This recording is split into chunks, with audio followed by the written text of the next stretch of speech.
Vamos al laboratorio de computadoras y conozcamos a Rafael, quien está en su segundo año estudiando informática.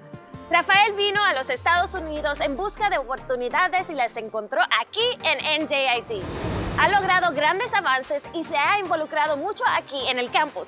Pero escuchemos más de él. Rafael, ahora te toca. Gracias, Lorena. Hola, desde muy pequeño he sido una persona muy curiosa.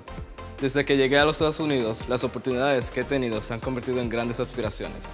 Al momento de buscar a qué universidad asistir, lo más importante era encontrar un lugar que me retara intelectualmente y que me brindara oportunidades. NJIT captó mi atención de inmediato.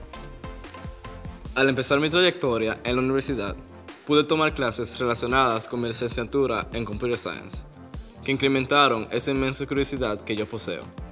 Eso, en adición a mis consejeros en NJIT, me dio suficiente valor para salir al mundo exterior y demostrarle a todos de lo que soy capaz. He logrado muchísimo en mi tiempo aquí en NJIT, desde convertirme en gerente de becas para NACMI a ser tutor de informática para mis compañeros.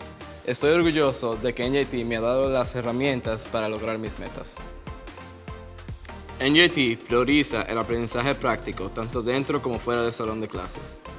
Este verano estaré trabajando en investigaciones junto a un profesor de ciencia de datos. Y el año pasado quedé entre los 3 primeros en la competencia de cohetes de botella de NJIT.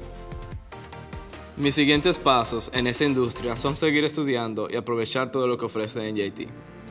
Nuestra oficina de servicios de desarrollo profesional organiza ferias de carrera 2 veces al año, donde vienen compañías buscando reclutar estudiantes de NJIT. Y muchos de los representantes también fueron alumnos de NJIT. Con todo esto a mi favor, tengo la confianza de que tendré una gran carrera por delante. Gracias, Lorena.